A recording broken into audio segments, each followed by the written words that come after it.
Quand vous jouez à Super Mario Sunshine, vous ne vous êtes jamais demandé pourquoi Yoshi disparaissait au contact de l'eau? Pourquoi est-ce que Anti-Mario voulait à tout prix le chevaucher? Eh bien, j'ai une petite théorie là-dessus. Si vous ne le saviez pas, Yoshi a été créé grâce au pinceau de Anti-Mario. C'est donc pour ça qu'après l'épisode des tournesols fanés au parc Pina, on le voit courir sur la place Delfino avec un œuf de Yoshi, car il avait créé. Mais quand Mario le stoppe dans sa course, il dit « Zut, j'étais à 2 doigts de chevaucher ce Yoshi ». Après, on sait tous que Anti-Mario c'est Bowser Jr., que c'est un enfant et qu'il aurait sûrement aimé chevaucher un Yoshi. Mais actuellement, son but est de polluer l'île Delfino et d'empêcher Mario de nettoyer l'île. Alors pourquoi il se permettrait de prendre du bon temps alors qu'il a un objectif en cours? Ça, c'est ce que Nintendo veut nous faire croire. En réalité, la vraie explication serait très sombre et horrible. Selon ma théorie, Yoshi devait à la base aider Anti-Mario à polluer encore plus l'île Delfino. Je sais que de base Yoshi est gentil et qu'il ne ferait pas de mal à personne, mais comme je l'ai dit, ce Yoshi a été créé par Anti-Mario lui-même. Donc en le créant, il comptait le rendre diabolique pour polluer davantage l'île Delfino.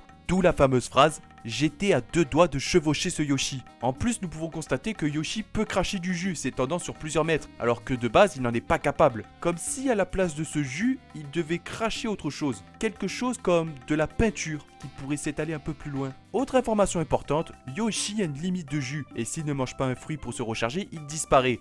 Comme si Anti-Mario prévoyait de le recharger grâce à son pinceau. Et bien évidemment, la vraie question qu'il faut se poser, c'est où sont les vrais Yoshi? Un des Todd dit que Yoshi vivait aussi sur cette île il y a longtemps, et l'un des tournesols dans l'épisode des tournesols fanés dit qu'à cause des imposteurs, les Yoshi de l'île ont fui. À ce moment-là, qui croire? L'un dit que Yoshi vivait sur l'île il y a longtemps, et l'autre dit que les Yoshi se sont enfuis. Selon moi, les vrais Yoshi sont tous morts à cause de la pollution causée par Anti-Mario. Car pendant le procès de Mario, le Pianta dit que cette pollution met en danger leur mode de vie. Donc, qui nous dit que parmi les victimes, les vrais Yoshi ne sont pas morts à cause de cette pollution? Après tout, rien dans le jeu nous explique réellement pourquoi il n'y a plus aucun Yoshi sur l'île Delfino. Même si le tournesol accuse les imposteurs de les avoir fait fuir, ce n'est que sa version des faits. Et surtout, une fois que la pollution a cessé, pourquoi les Yoshi ne reviennent pas? Eh ben, parce que les véritables Yoshi n'existent plus du tout et que les Yoshi de peinture les remplacent à présent.